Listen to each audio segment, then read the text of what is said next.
Hi friends, ಎಲ್ಲರೂ ಹೇಗಿದ್ದೀರಾ? ನನ್ನ ಮೊಬೈಲು ಏನೋ ಪೋಸ್ಟ್ ಪೇಯ್ಡ್ ಆಗಿತ್ತು ಅಂತೇಳಿ ಏರ್ಟೆಲ್ ಆಫೀಸಿಗೆ ಹೋಗಿದ್ದೆ ನಮ್ಮೂರಲ್ಲಿ. ಅಲ್ಲಿ ಕೇಳಿದ್ದಕ್ಕೆ ದಾವಣಗೆರೆಗೆ ಹೋಗಿ ಸರಿ ಮಾಡಿಸ್ಕೊಂಡು ಬರ್ರಿ, ಪೋಸ್ಟ್ ಪೇ ಮಾಡಿಸ್ಕೊಂಬರ್ರಿ ಅಂತೇಳಿ ಕಳಿಸಿದ್ರು. ತಿರುಗಿ ಮಾರನೇ ದಿನ ನಾನು ನನ್ನ ಮಗಳು ಇಬ್ಬರು ಬಸ್ಸಲ್ಲಿ ಹೊರಟ್ವಿ ಪೋಸ್ಟ್ ಪೇಯ್ಡ್ ಮಾಡಿಸ್ಕೊಂಬರಕ್ಕೆ ಅಂತೇಳಿ. ಒಂದು 12:30 1 ಗಂಟೆ ಅಷ್ಟೊತ್ತಿಗೆ ಹೊರಟಿದ್ದೆ. ಅಲ್ಲಿಂದ ಬರೋ ಅಷ್ಟೊತ್ತಿಗೆ ಸಂಜೆ ಆಗಿಬಿಡ್ತು. ಪೋಸ್ಟ್ ಪೇಯ್ಡ್ ಮಾಡಿಸ್ಕೊಳ್ಳೋಕ್ಕೆ ನಾನು ನನ್ನ ಮಗಳು ಹೋದ್ವಿ. ನನ್ನ ಮಗನಿಗೆ ಹೇಳಿದ್ದೆ ಕರ್ಕೊಂಡು ಹೋಗ್ತೀನಿ ಅಂತೇಳಿ. ಅವನು ಸ್ಕೂಲಿಗೆ ಹೋಗಿದ್ದ. ಇನ್ನು ಬೇಗ ಹೋಗಿ ಬೇಗ ಬರೋಣ ಅಂತೇಳಿ ನಮ್ಮಮ್ಮನಿಗೆ ನೋಡ್ಕೊಳಕ್ಕೆ, ಅವಳು ಕಿತಾಪತಿ ಮಾಡ್ತಾಳೆ ಅಂತೇಳಿ ಕರ್ಕೊಂಡು ಹೋಗಿದ್ದೆ. ದಾವಣಗೆರೆ ಹೆಂಗೋ ನೋಡ್ದಂಗೆ ಆಗುತ್ತೆ ಅವಳು ಅಂತ. ಬಸ್ ಸ್ಟ್ಯಾಂಡಿಗೆ ಬಂದ್ವಿ. ಬಸ್ ಸ್ಟ್ಯಾಂಡಲ್ಲಿ ಕುತ್ಕೊಂಡಾಗ ಹಾಯ್ ಮಾಡು ಅಂದ್ರೆ ಏನು ಮಾಡ್ತಾಯಿಲ್ಲ, ನಗು ಅಂದರೆ ನಗ್ತಿರ್ಲಿಲ್ಲ.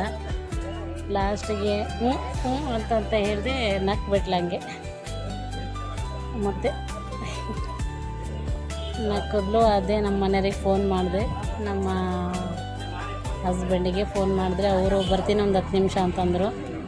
10 ನಿಮಿಷದಲ್ಲೇ ಇವಳು ಆಟನ ಅಲ್ಲಿ ಇಲ್ಲಿ ಓಡಾಡೋದು ತಿರುಗಾಡೋದು ಬಿದ್ದುಬಿಟ್ಲು. ಮತ್ತು ಎದ್ದು ಮತ್ತೆ ಓಡಾಡೋದು. ಬಾ ಈ ಕಡೆ ಬೀಳ್ತೀಯ ಅಂತಂದ್ರೂ ಕೇಳ್ತಿರ್ಲಿಲ್ಲ. ಇಲ್ಲ ನಾನೇ ಓಡಾಡ್ತೀನಿ ಅಂತೇಳಿ ಓಡಾಡ್ತಾ ಇದ್ಲು. ಒಂದು ಹತ್ರ ಕೂತ್ಕೊಳ್ಳೋದಪ್ಪ, ಹಿಡ್ದು ಬಸ್ ಸ್ಟ್ಯಾಂಡಲ್ಲಿ ಸಾಕಾಗೋಯ್ತು. ನಮ್ಮ ಮನೆಯವರು ಒಂದು 10 ನಿಮಿಷ ಆದ್ರೂ ಬರಲಿಲ್ಲ.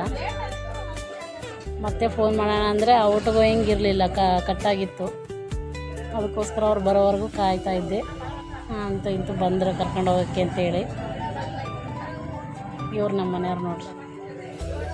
ಅದು ಪೋಸ್ಟ್ ಪೇಯ್ಡಿಂದೆಲ್ಲ ಕ್ಲಿಯರ್ ಮಾಡ್ಕೊಂಡು ಬಸ್ಸಿಗೆ ಹತ್ತಿದೆ. ಬಸ್ಸಿಗೆ ಹತ್ತೋ ಅಷ್ಟೊತ್ತಿಗೆ ಮತ್ತೆ ನಿದ್ದೆ ಮಾಡಿಬಿಟ್ಲು ಅವಳು. ಅವಳಿಗೆ ಚೆನ್ನಾಗಿ ನಿದ್ದೆ ಆಯಿತು. ಬಸ್ಸಿಂದ ಇಳಿದ್ರು ನಮ್ಮೂರು ಬಂದ್ರೂ ಅವಳಿಗೆ ಎಚ್ಚರ ಆಗಿರಲಿಲ್ಲ. ಇನ್ನು ಬಸ್ಸಲ್ಲಿ ಹಂಗೆ ಮಲಗಿದ್ಲು. ಒಂದು ದಿನ ಬೇರೆ ಊರಿಗೆ ಹೋಗಿ ಬರೋ ಅಷ್ಟೊತ್ತಿಗೆ ಸುಸ್ತಾಗಿಬಿಡುತ್ತೆ ಫ್ರೆಂಡ್ಸ್.